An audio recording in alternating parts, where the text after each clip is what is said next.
As I said, we're starting a new little series today, just for a few weeks, for January, really.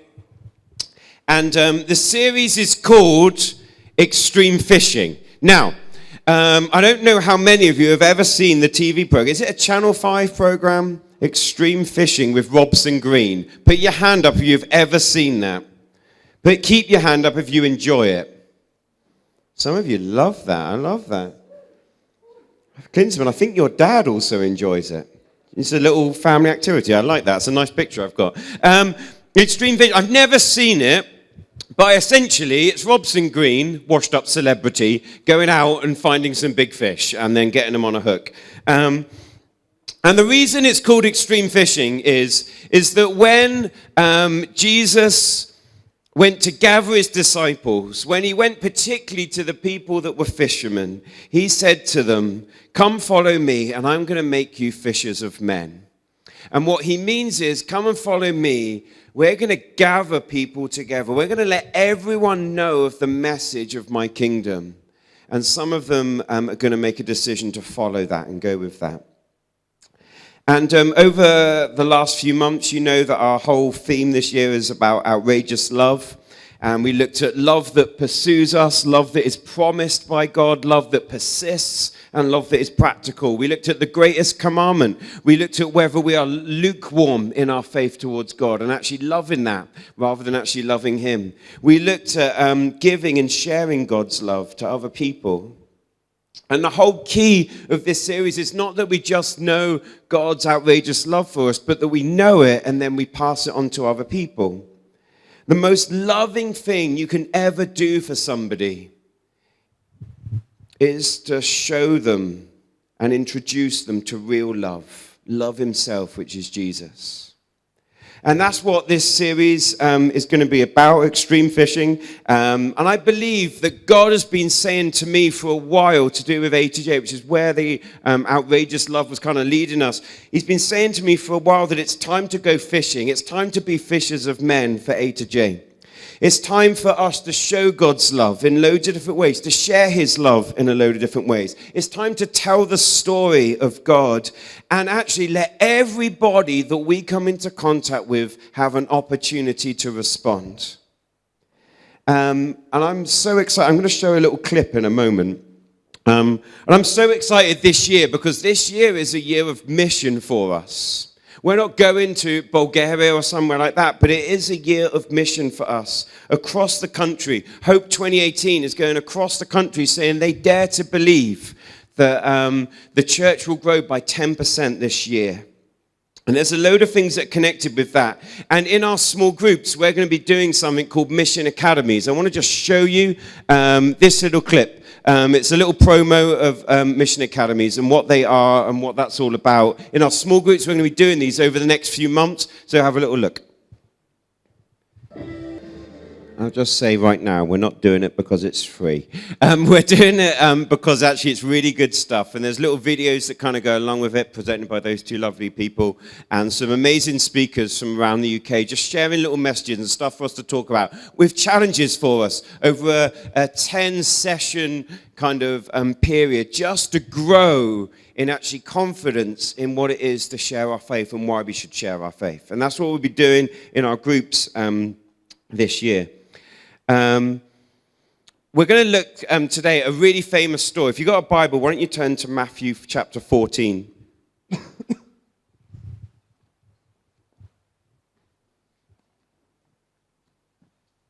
And verse 22 is where we're going to start. This is a famous story. If you've been knocking around church for a while, you will know this story. But I'm just going to read it through. Matthew 14, verse 22, we're going to start him. It says, immediately, this is straight after Jesus has fed the 5,000, so he's done one pretty cool thing already. Immediately, Jesus made the disciples get onto the boat and go ahead of him to the other side while he dismissed the crowd. After he had dismissed them, he went up onto the mountainside by himself to pray. When evening came, he was there alone. But the boat was already a considerable distance from the land, buffeted by the waves because the wind was against it. During the fourth watch of the night, Jesus went out to them, walking on the lake. When the disciples saw him walking on the lake, they were terrified. "It's a ghost," they said, and they cried out in fear. But Jesus immediately said to them, "Take courage, it is I, don't be afraid." "Lord, if it's you," Peter replied, "tell me to come to you on the water." "Come," he said. Then Peter got down out of the boat, walked on the water, and came towards Jesus. But when he saw the wind, he was afraid and beginning to sink, he cried out, "Lord, save me." Immediately Jesus reached out his hand and caught him. "You of little faith," he said, "why did you doubt?" And when they climbed into the boat, the wind died down. Then those who were in the boat worshipped him, saying, "Truly you are the Son of God." I want you to picture it. I love picturing the stories in the Gospels. And I want you to picture this. It doesn't really give you so much in Matthew a great picture of what this was like. Some of the other books, Mark, in Mark 6, tells you a little bit different detail. But this was a crazy big storm. So much so, this storm was so big that actually the pros, the fishermen that were on their boat that did it for a living, they were pretty scared by the size of the storm. They were trying to row their little fishing boat further, but actually they couldn't really do anything against the massive storm. I don't know if you've ever been in a boat in a storm. I haven't really, but I was in a boat once the morning after a cyclone hit somewhere, which, looking back on it, wasn't the best thing I've ever decided to do. Because, the story was we were on mission in Mexico with A2J, and we had a free day. And as the guys on the mission team, I think there was about 8 or 9 of us. It was quite a big team. It was like 20 on the team. But there were 8 or 9 of us, and we were just like, hey, let's do something really cool on our free day. Let's go deep sea fishing. So we're like, okay. And we had to wake up at something stupid, like 4 in the morning. But we thought, oh, it'll be cool. Let's do it.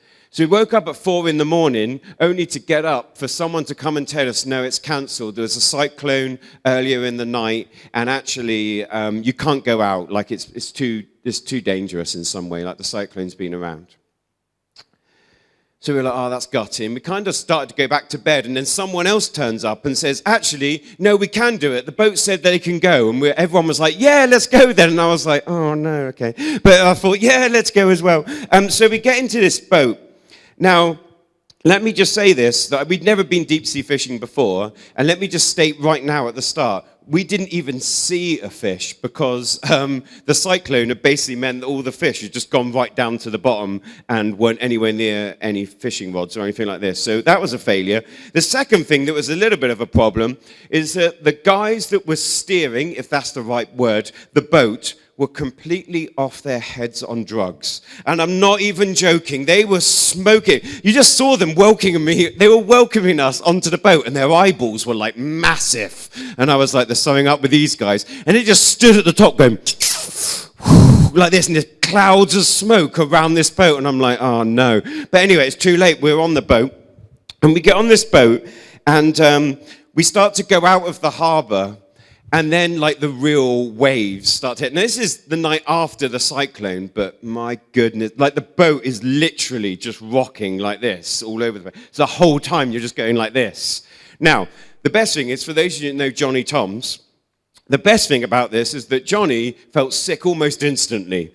And I've never seen a human being quite as green as this. He was like a lanky Kermit the Frog. And he was just like in the corner of the boat, really struggling like the whole time. And after a while, I started to feel queasy, and most other people did as well. But probably one of the greatest memories of my life came from this, which is some dolphins came up next to the boat. And they started like swimming next to the boat, and I was like, wow, this is amazing. And I was going to do my dolphin impression, but I don't want that to get out online, so I'm not going to do it. But so these dolphins were like swimming next to the boat, like that. And so I had to do it. Don't feel you need to applaud. And the dolphin was going along next to the boat, and the greatest memory of my life is Johnny Toms leaning over the boat and going, oh, dolphin, blah, like that, and just vomiting all over these dolphins. and then them just swimming off and like stalking around and being like sods. And I think from that moment on, dolphins have probably hated human beings all around the world. And the other memory is when I was feeling so sick on this boat, thinking, you know, when you just feel so bad, you think, I just want to get it out of me. And one of the guys on our team comes down from up the top part of the boat and says, hey, the guys that are leading this thing, the guys that are steering the boat, who, massive eyeballs, said, like he's given you these things, these will help your seasickness. And I was a little dubious considering what their eyeballs were like, but I was like, I can't feel any worse. So I put this pin in my mouth, and literally within 10 seconds, I'm vomiting over the side as well. So I don't know what the pill was supposed to do, but it didn't really help. And that's my thought. Now, this scenario in what we've just read is nothing like that. This is a proper storm. They're in the middle of a proper storm. And their boat is kind of rocking around and they can't row anywhere and they're struggling. So what really gets me in this story is what the heck is Jesus doing walking around on a lake at 3 a.m. in the morning? What the heck are you doing thinking this is a great way to spend my night? I'm going to go and walk around on top of a lake. What goes through your mind with that? Secondly, thought I've had in the last couple of weeks or so when I was thinking about this, did Jesus get wet feet? Like, because if he's on top of the water, you don't get wet feet, do you, if it's like this? But I'm like, surely he wasn't like on top of it as in like there was massive waves and he was just stood on it like riding them, just like, hi, look at me. I don't know how he did it. I imagine maybe there was some sort of calm around him and maybe his feet did get slightly damp. I don't know how it worked. But it's great to think about these things when you're reading the Bible. And we don't know. You think, why was he out there? What's he doing just walking around on a lake in the night? Did he do that all the time? Is it just because I can? Did he sometimes get to, like, there's a bridge just over there, and he's like, don't need that, and just walks across? I don't know. But actually, Matthew doesn't tell us why, but Mark kind of does. We're not going to look at it in your Bible, but feel free to read it later on. Mark chapter 6, Mark tells the same story from a slightly different point of view. He misses out some bits that Matthew does, but he includes some other things. And it says in Mark chapter 6 that Jesus was intending, whilst walking on the water, to pass by. He was intending to pass by the disciples. And you're like, well, that doesn't tell me anything. What the heck was he trying to pass by for? Is it just like, oh, you're in trouble? Cheers, guys. You're thinking, why was he doing that? But actually, to pass by is a phrase that you really need to look into the meaning of. And it's used a couple of different places in the Bible. One of the two places that I'm just going to pick out, where to pass by, it's used where God's glory passes by humanity. Exodus 33, Moses is meeting with God. And Moses comes out with this great phrase of, now, God, show me your glory. And God's like, okay, I'll show you my glory. But you've got to hide in this cleft in the rock, and you've got to cover your face because I am about to pass by. 1 Kings 19, Elijah is moody. Elijah's moody because he's complaining, as he often does. And Elijah's complaining, and he's like, I'm the only prophet left. They've killed all the others, which wasn't actually true. But he was just in a negative frame of mind. He's like, they're all dead. They've all died. They're going to come and kill me soon. So God says, go and stand on the mountain of the Lord. The Lord is going to pass by. And some of you will know the story, that it wasn't in the crazy noise and the thunder and the wind that God spoke to Elijah, but actually it was in the whisper as God passed by. Why did God do these in Exodus 33 to Moses? Why did he do it in 1 Kings 19 to Elijah? Why does he do it to the disciples on a lake in the middle of a storm? I think 3 reasons. Firstly, to get people's attention. Secondly, to teach them something. And thirdly, to reveal his presence and his power. You see, the disciples were awake at this point. They didn't miss him. It's not like they were sleeping. But the weird thing is that they didn't recognize him. I used to think it was a weird thing anyway, and then I kind of thought, well, it's dark, isn't it? It's 3 a.m., for goodness sake. And you don't expect to see someone wandering around on a lake. So, of course, they didn't recognize him. The disciples, in the middle of a storm, didn't recognize God's presence. And I want to just challenge you that you ever like that. In the middle of a storm in your life, something goes wrong. Stuff seems like it's, Amy said earlier, like it's chaos. Do you recognize Jesus? Do you recognize his presence in the midst of that? Verse 26 says this: when the disciples saw him walking on the lake, they were terrified. It's a ghost, they said, and cried out in fear, maybe like little girls. I don't know how I couldn't get that high. It just came out like, didn't it? Which doesn't really cry out in fear. But never mind. And then, so they cried out in fear. But Jesus immediately said to them, take courage, it is I, don't be afraid. Lord, if it's you, Peter replied, tell me to come to you on the water. Come, he said. And Peter got down out of the boat and walked on the water and came towards Jesus. You see, Peter has, at this moment, doubt. Because he says, if it's you, Jesus. But by the way, if you're stuck on a boat in the middle of a storm and you see a figure walking out on the lake, first of all, you're like, well, that's probably a ghost. Something weird's going on here. Or, I don't know, dynamo's time traveling now. Whatever's happening. And you look at it and you're like, oh, that's a weird thing. My phrase is, if I doubt that is Jesus, I don't say, oh, yeah, tell me to come to you. If I'm Peter in this situation and I'm like, I wouldn't say, if it's you, ask me to get out of the boat and start walking on the water, because if it wasn't him, Peter sinks straight away. What I would do would be like, Jesus, if it's you, just come closer. I mean, it'd be much easier, wouldn't it? If you just came a little closer, I'd see who you were. But he doesn't. He's like, oh, if it's you, ask me to get out of the boat. And Jesus spoke and Peter obeyed. Because Jesus says, come, it's a commandment, come to me. And Peter discerns that's Jesus' voice. All the other disciples are on the boat going like, is that you, Jesus? I don't really know. You see, this story is more about obedience than it is risk-taking. Peter doesn't necessarily take a risk. He just obeys Jesus' voice. But both of those are a part of faith. And I think Peter must have been loving those first few steps. Imagine that first step out of the boat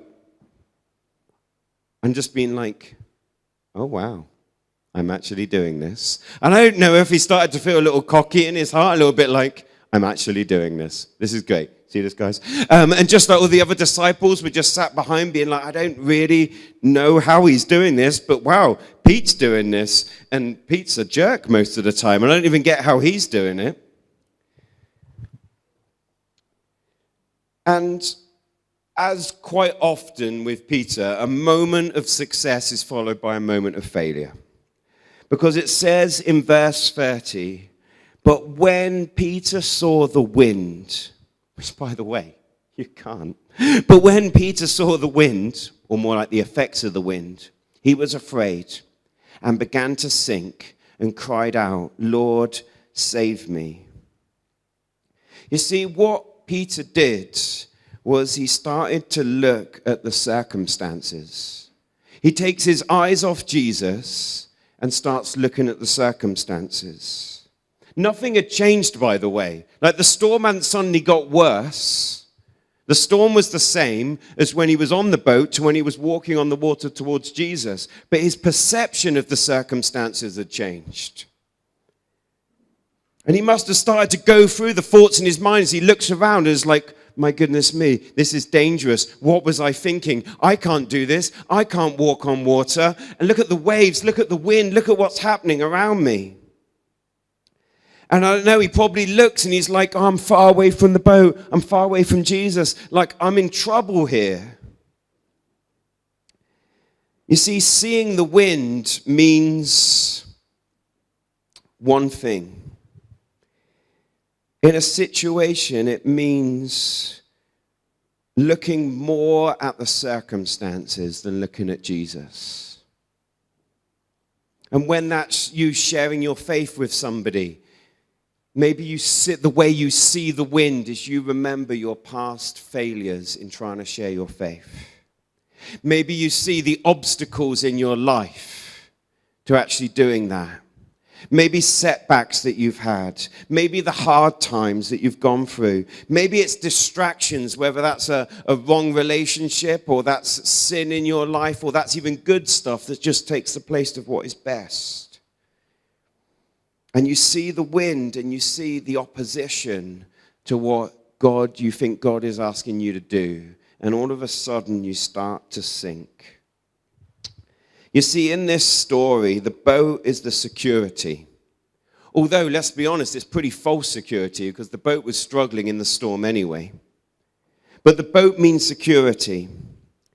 And on the boat, let's be honest, it's safe, but it's a little boring, and the circumstances control you. So what's your security? What's your boat? Is it your plans for the future? And you don't want anyone to mess with those because they're your plans. Is your security your popularity?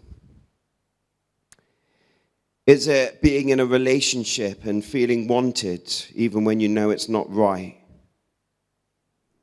Is it success? Is it getting certain grades? Is it having enough money that you think, well, I don't want to always be in a place where I'm struggling for money? Is your security in your status? How people view you, how people see you? George Whitefield, who was a great revivalist over 100 years ago, said this: if you are going to walk with Jesus Christ, you are going to be opposed. In our days, to be a true Christian is to really become a scandal. When George Whitefield wrote that, I have no doubt that it was true, but I think maybe even more so today.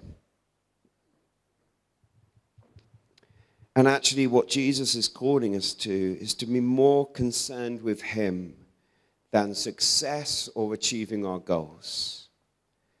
That actually we don't always act in a way that makes sense in terms of our success or our wealth or how the world views things. You see, to obey Jesus, you've got to leave the security behind. You've got to get out of the boat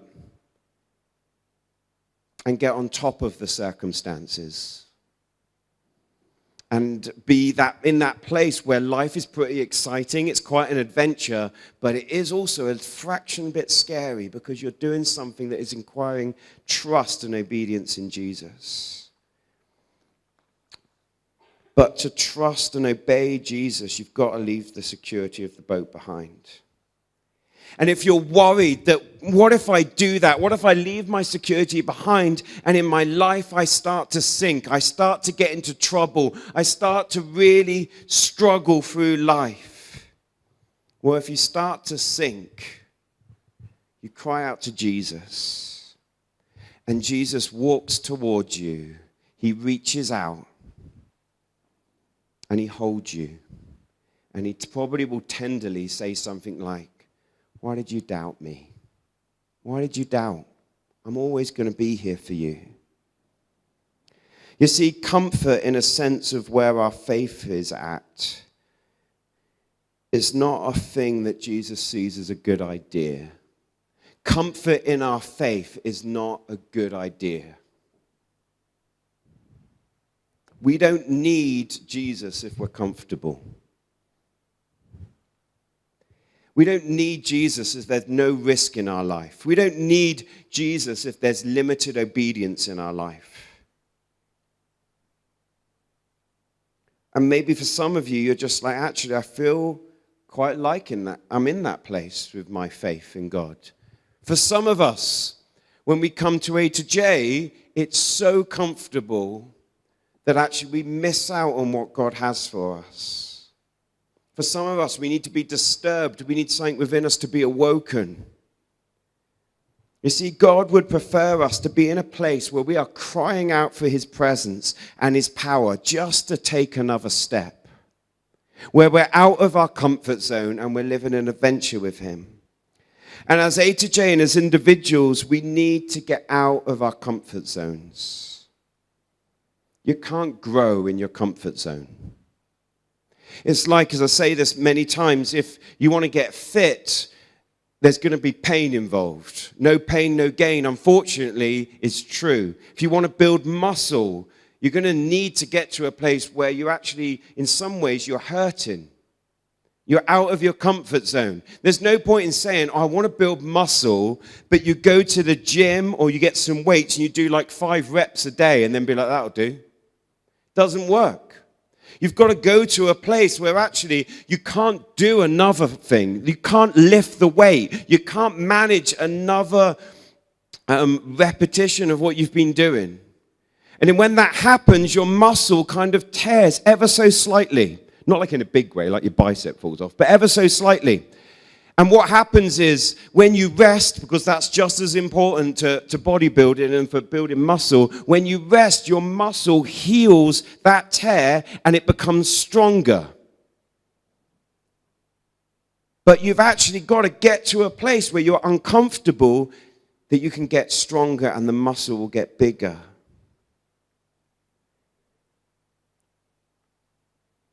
We need to get out of our comfort zones.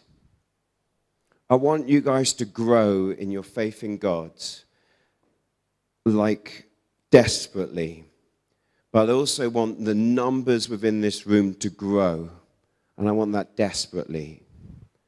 I want this room to be so full of people that we have to move the curtains back once, and then again, and then when we're too full, we're like, well, we better go downstairs because there's just too many people here. What angers me sometimes, I don't let this on, is when people come to me and say, you know what, like Grosvenor's youth is just amazing, isn't it? Isn't it amazing you've got so many young people? And part of me is like, we're so blessed to have these facilities, I'm so blessed that you guys are here. I wouldn't have a job otherwise. No, but I'm so blessed that actually you guys are here and like a part of stuff, and I love that. Every single one of you is so important to that. But the reason I have a tinge of anger in my heart when someone says that is because the amount of young people that go practicing Christians in North Devon, and in fact even go to church in North Devon, is about 2%. And that's worse than North Korea. And that's disgraceful, and that's disgusting, and that's rubbish on my generation and generations gone that our nation and our areas got to such a state. But it's rubbish that that's the case. Just 2 out of 100 would say that they are Christians. 2 out of 100 are saved and going to be with Jesus. 98 out of 100 people are currently on the path to hell and destruction. Like, that angers me. And we need to not be comfortable, because A2J is going to grow and A2J is going to change. And if in your heart that makes you think, oh no, because I really like it the way it is, well, wake up and get out of your comfort zone, because God's going to do something different. And I believe that God is saying to us, come. Let's be fishers of men. Don't look at the past. Don't look at past failures. Don't look at your weaknesses. Don't look at the circumstances that you are in or your friends are in or where you work or where you go to school or college. Look at him. What's he asking you to do? And I want to encourage you, leave your false security behind and come live an adventure with God. And don't worry about that, because he'll be right with you if you start to sink. Tonight, I think God wants us to commit to leaving our comfort behind, to walk with Jesus, and to be obedient to his voice for us as A2J. Why don't we stand up where we are?